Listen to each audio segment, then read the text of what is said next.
जय गौरा हरे.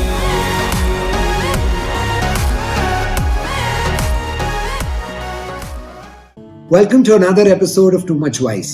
This is the Gita Expedition series where we explore the timeless wisdom of the Bhagavad Gita, verse by verse and chapter by chapter. All that we discuss here is what we've heard from perfected teachers and spiritualists from the Gaudiya Vaishnava tradition.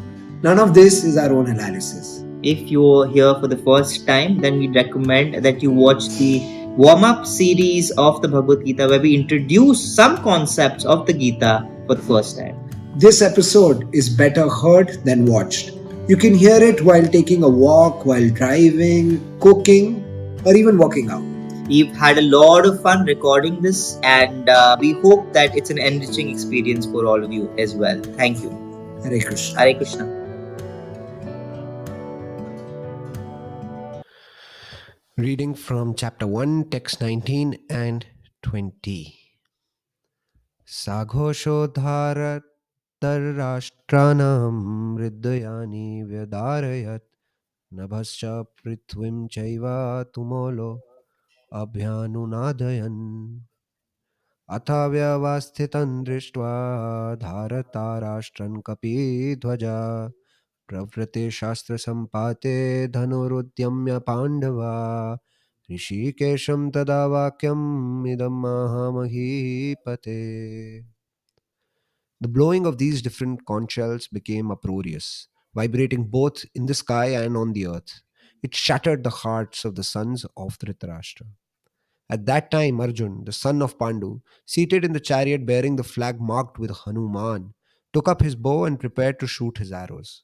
O king, after looking at the sons of Dhritarashtra drawn in military array, Arjun then spoke to Lord Krishna these words.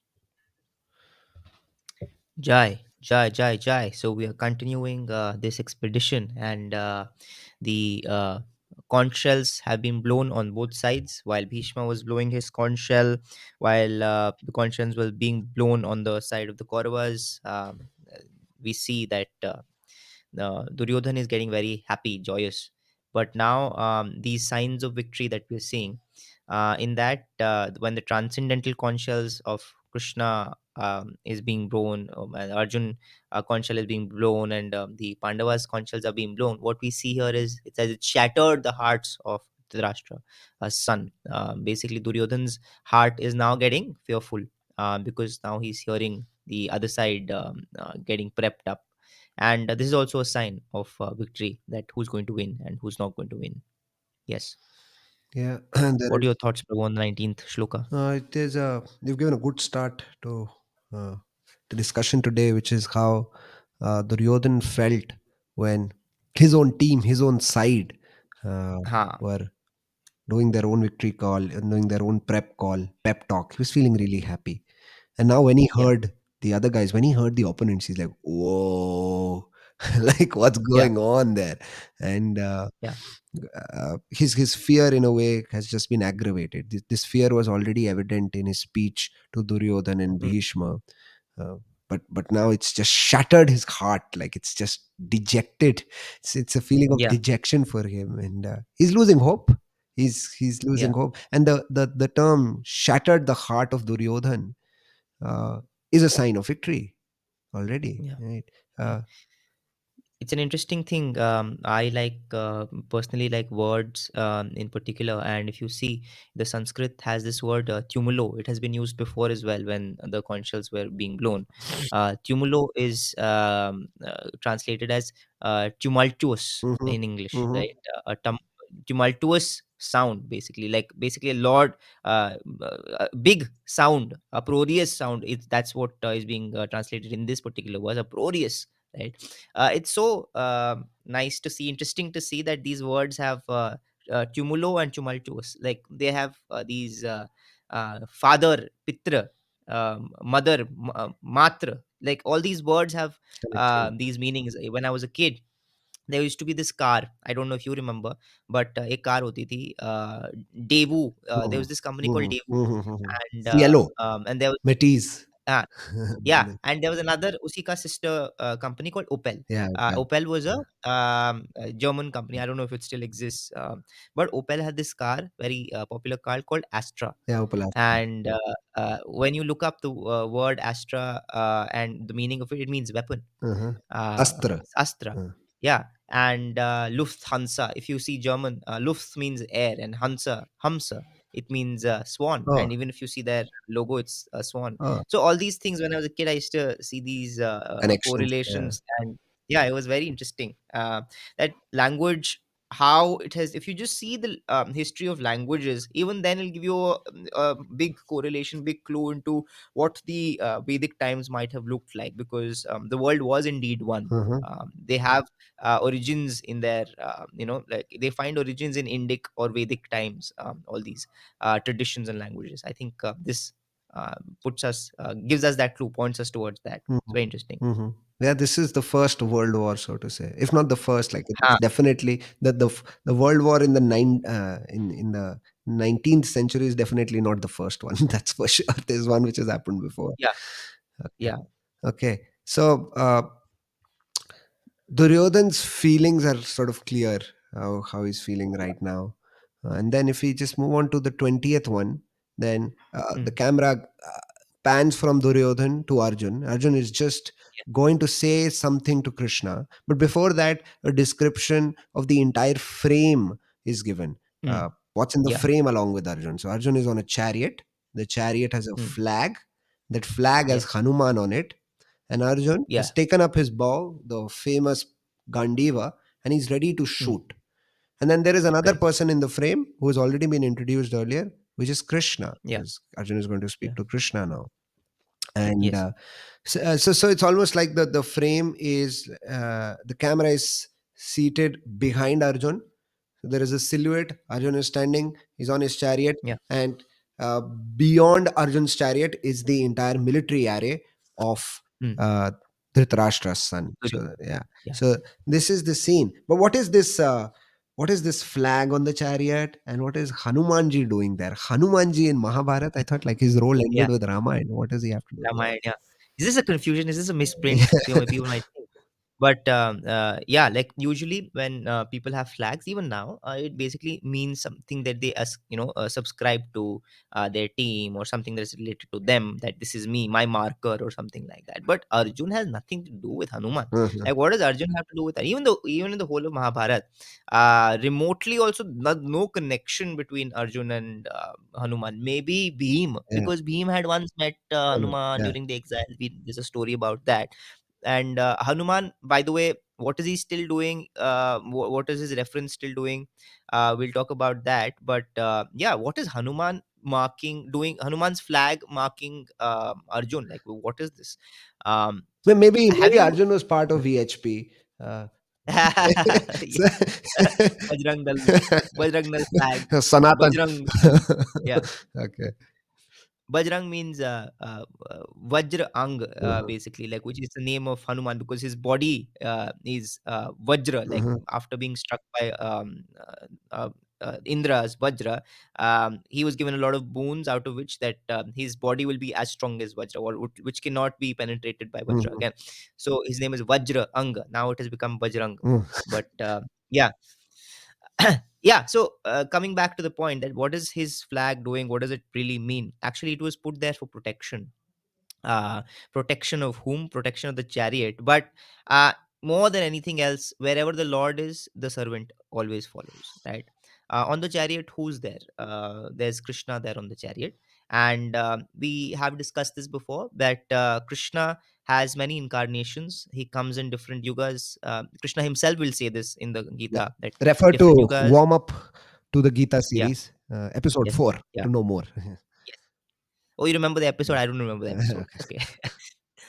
Yeah, so yeah, different incarnation. Krishna comes in. Out of that, he had already come in Ram, as Ram, in Treta Yuga. And in that, Hanuman is his servant. And here, it's like an Easter egg. It's like a hidden thing, that how he's basically he's there because his lord is there. His lord wants to protect Arjun, hence he's there to protect. He's a protector of that chariot. I Mhm. don't know if you've seen this, but at the end of Mahabharat, by the way, Arjun ko niche utar ko, Krishna says, get off the chariot, I want to show you something, the war is ended. Mhm. He tells Hanuman to get down. That flag, Kapi Dhwaj, or the flag of Hanuman, he tells him to now get off. And once Hanuman gets off, basically his protection is put off. He basically sees that, oh my god, what my chariot has gone through now. Mhm. And his chariot isn't just shambles, it's shattered. Mhm. It's Hanuman who has taken in all the, he's cushioned against all the Yeah. blows Yeah. and all the, yeah, Yeah. I want to just pause here, Prabhu, and yeah, uh, I want to talk about this aspect of being a servant. This is the first time we are mentioning yeah, servant in this series, the Gita series. yeah, Hanuman was a servant. Uh, what does that mean? What is servant? Because normal in common parlance, colloquially, servant means Ramu Kaka, mm, uh, घर पे काम करने वाली. That's what a servant is. What does yeah, spiritually in this context, when we say servant, we don't mean that, right? We mean something mm, else. Servant is a broader term. What is it? mm, Let's discuss that a yeah, bit before we jump into the next loka or the next section, maybe in the next episode. Let's dedicate the time today to servitude. yeah. Yeah. So, servant, I think, Prabhu, even you know this, that actually whatever you said, like Ramu Kaka, Chotu, or whatever, we say these things, and they're always not very aspirate. They're noble jobs. There's no, in that sense, it's not a bad job to do. It's not a small job to do. It's an important job. Runs our economy, runs our house. But it's not an aspirational job. Nobody aspires to be a servant. Yeah, and here the servant, which is Hanuman, is sitting on the Yeah. top of the chariot Yeah. of the protagonist of Glorified. the world war. Correct. And he's empowering, in fact, as we said at the end, we see that he's the one who is, because of whom he's empowered, he's protected. Arjun, the great hero, is protected, Mhm. right? But in the material world, what might not be aspirational, and in the material world, what might be aspirational, they say that the spiritual world, just like matter or material world, there is antimatter. I don't know if you'd, there in Angels and Demons, Dan Brown, there was this thing called antimatter, right? So antimatter is nothing but spirit. You know who uses the word antimatter even before Dan Brown does? Mhm. Srila Prabhupada does in Mhm. his book, um, Easy Journey to Other Planets. He uses the word antimatter in that. Mhm. So he calls spirit antimatter.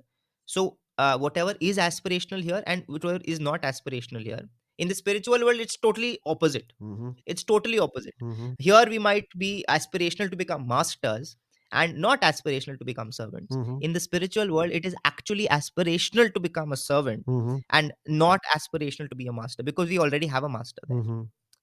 right? Okay. And that is what we see here, that is why Hanuman is glorified. Hanuman ke mandir kyun hai itne? Hanuman, we worship Hanuman. Why? He's a servant. Why are we worshiping a servant? Mhm. Mhm. Right. Because it is aspirational to become a servant. Mhm. We worship Krishna, we worship God, not to become aspirational to become God, not to Mhm. become we're not aspiring to become, or at least we shouldn't aspire to become God or masters. Mhm. Yeah. Okay. So that is an aspect of servitude that is there, because servant being, basically here means a person who is in love with the Lord, and in because of that love, as a consequence of that love, is prepared to do anything for the master. Okay. So Yeah, servitude is aspirational because there is some joy in it, right? Like without yeah, joy, why would you want to become a servant? So we're saying yeah, there is joy in being a servant. This is a very mhm, revolutionary idea, so to say, right?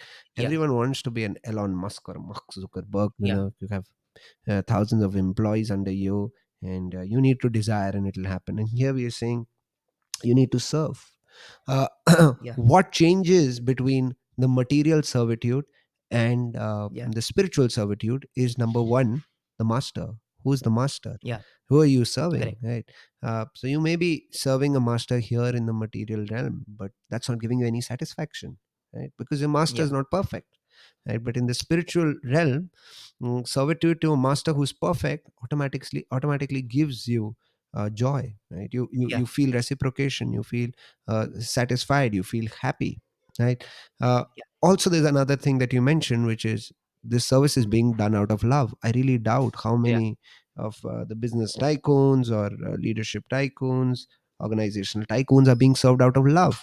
Normally, that Correct. service which we experience in the material realm is done out of uh, a, a mindset of transaction. It's a deal. Yeah. Exactly. Exactly. You give me Yeah. something, Uh, you do yeah. something for me, I'll give you something back. But love is Yeah. not that transaction. Go ahead, Prabhu.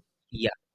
So for example, even in this world we say fine, it might not be aspirational, but people want to label themselves also ki, "Nahi, nahi, I'm your servant," Uh-huh. like a public servant. Uh-huh. Yeah. Usually government offices and public servants, even in recent times, like ministers have started calling themselves pradhan sevak, Uh-huh. rather than mantris or whatever. And how may I help you, how may I serve you is a term that we Servant like to leadership use. is the buzzword. Servant leadership. Yeah.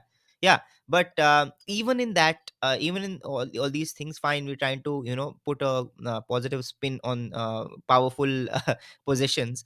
But even in that, as you said, it's a transactional thing. What are we like, why are we serving is also important. Why am I doing this, why am I doing this service is also important. Am I doing this for money? Because most services that no, that आप क्या करते हैं, हम service में हैं, right? That service is for money. And maybe public servants usually is plagued by the pitfall of public service, is plagued by power, or fame, or whatever it is, right? So that transaction is always there, either it's money, fame, power, whatever it is. But love, because of love, the example that comes to my mind is a mother, Mm-hmm. right? A mother Mm-hmm. is the one who serves the kid for love. Mm-hmm. And she doesn't she feels happy in that labor of love. Mm-hmm. People call it the labor of love, Mm-hmm. right? It's a labor of love. And in that, what you get back is not what gives you pleasure, but that very act of doing that service is what gives you pleasure in itself, Yeah. right? Yeah. Yeah. So That is the service attitude, that is the servitude, that is the servant, that is being talked about here when we speak about Hanuman. yeah, good you gave the example of mother, because I think that's the only example Yeah. that you can relate to when Yeah. you say that somebody is serving someone out of love, and they don't, as you Yeah. said, they don't want anything in exchange of the service, because the service in itself is so joyous. It's giving Correct. joy, it's giving satisfaction. So don't give me anything. The service in itself has given me joy and satisfaction, Yeah. and that's what spiritually service is. That's what spiritually a servant does. Yeah. Spiritually, the servant serves just for the pleasure of the master, and by doing Correct. so, by giving pleasure to the master, he gets back what is in the transaction, which is joy. So he doesn't really want Yeah. anything else. Even the most sattvic of service in per se, for example philanthropy or charity or whatever, you Samaj do seva, social shramdan, service. Yeah. social service, even that has an expectation, like Hmm. that has an expectation, that has a transaction of ki, I want to see good in the world. Yeah. Like when you do something and you don't see the outcome, that good is not coming, people are still miserable, people are there are still a lot of unhappiness, there is still a lot of people dying, hunger, poverty, anger, all of this is still there, you don't feel Yeah. satisfied. Yeah. You expect, that is your transaction, even in the most sattvic of Yeah. most per se, like the most Selfless service. selfless. Yeah. Yeah. But yeah, that's the reason why the mother example is given, because that is the max you can go in this material world in terms of labor of love. Yeah. Social service or serving humanity at large is good, of course, but Yeah. it always has three issues. One of them you pointed out, which is that you keep serving them. Actually, you pointed out two of them. What are these two? You keep serving the world, Mm. but the world is not satisfied. Yeah. You go out on the street, you give blankets in cold, you give food in the heat, you give all sorts of facilities and conveniences, Yeah. but the recipient will not be satisfied. There'll always be an ask for more. Okay, that's the first Yeah. problem. The second problem, even if you fulfill all the asks of the recipient continuously and eternally, it may Yeah. not give you satisfaction, right? uh, Correct. One example that comes to my head is the richest man in the world, someone who was the richest for decades, Bill Gates. Bill and Melinda Gates Foundation, they're retired. They're Yeah. trying, they're trying, they're trying to serve. They've almost taken over the entire continent of Africa. But Yeah. there is no end to it. Like, the social service will Correct. never end. The richest man of the world, with all his wealth, Yeah. is trying to serve an entire continent, but it'll never end. And the third Yeah. issue is that there is no retirement in this. There is no Yeah. retirement. You will never retire. There'll be never Mm. satisfaction on both ends, and you will never retire. You'll continue to serve, continue to serve, continue to serve. But that doesn't happen in the And spiritual realm. yeah, and even if you don't retire, the problems don't relent. Yeah, The problems have never gone away, yeah, and we'll see that in why and all of that is not a pessimistic view, but that doesn't discount charity and yeah, philanthropy, yeah, to do charity and yeah, philanthropy, because that is important. Even in fact, the Vedic scriptures, the Vedic lifestyle recommends and mandates that we, especially householders, we do charity, we do philanthropy, we take care of society, we take care of those who are less privileged, right? But it says do it with yeah, spirituality, attach it with spirituality, because that will ensure that you're not doing it transactionally, you're doing it beautifully.